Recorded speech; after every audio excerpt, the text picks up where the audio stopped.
Praise the Lord. ദൈവത്തിൻ്റെ അതിപരിശുദ്ധമായ നാമം വാഴ്ത്തപ്പെടുമാറാകട്ടെ. സംഖ്യാപുസ്തകം 23:9. ഇതാ തനിച്ചു പാർക്കുന്ന ജനം, ജാതികളുടെ കൂട്ടത്തിൽ എണ്ണപ്പെടുന്നതുമില്ല.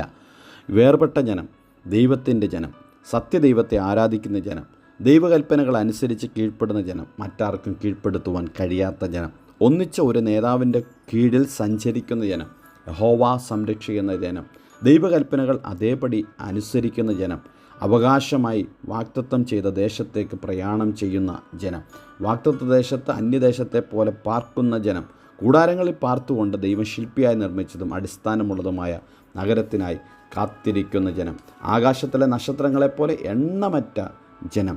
ഈ ജനത്തെയാണ് ബിലെയാം മരുഭൂമിയിൽ ബാലാക്കിൻ്റെ മോവാബ് രാജാവിൻ്റെ അതിരിങ്കൽ വെച്ച് കണ്ടപ്പോൾ മനസ്സിലാക്കിയ ജനം. ഇസ്രായേൽ മോശയുടെ നേതൃത്വത്തിൽ അമ്മോന്യരോട് ചെയ്തതൊക്കെയും ബാലാക്ക് അറിഞ്ഞു. യഹോവയായ ദൈവം അവർക്ക് വേണ്ടി യുദ്ധം ചെയ്തതിനാൽ തൻ്റെ സൈനിക ശക്തി നിഷ്പ്രയോജനമെന്ന് ബാലാക്ക് മനസ്സിലായി. അതിന് കണ്ടുപിടിച്ച ഒരു കുരുട്ടുവിദ്യയായിരുന്നു ഈ ശാപസൂത്രം. ദൈവത്തിൻ്റെ പ്രവാചകൻ വന്ന് ദൈവജനത്തെ ശപിക്കുക, അവരെല്ലാവരും ഒന്നിച്ച് വീണ് ചാകും, ശപിക്കപ്പെട്ടവരെന്ന് ഞാൻ അറിയുന്നു എന്ന് ബാലാക്ക് പറയുന്നു.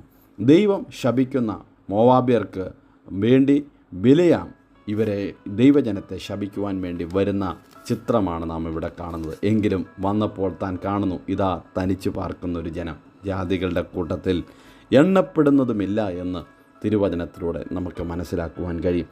എങ്കിൽ ഈ പ്രഭാതത്തിൽ ദൈവപാദപീഠത്തിലായിരിക്കുന്ന ദൈവജനമേ, നമ്മെക്കുറിച്ചുള്ള മറ്റുള്ളവരുടെ കാഴ്ചപ്പാട് എപ്രകാരമാണ്?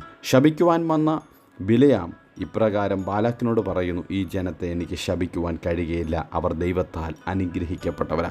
ശാപവാക്കുകൾ പറയേണ്ടുന്നവൻ്റെ വായിലൂടെ അനുഗ്രഹത്തിൻ്റെ വാക്കുകൾ വരുവാനിടയായിത്തീർന്നു. അവസ്ഥകൾക്ക് ദൈവം മാറ്റം വരുത്തി. എങ്കിൽ ഈ പ്രഭാതത്തിൽ എന്നെ ശ്രദ്ധിച്ചു കൊണ്ടിരിക്കുന്ന പ്രിയപ്പെട്ടവരെ, നിന്നെക്കുറിച്ച് മറ്റുള്ളവർ പറയുന്നതിന് മാറ്റം വരുത്തുവാൻ കർത്താവിന് കഴിയും. കർത്താവിൽ സമർപ്പിക്കുക.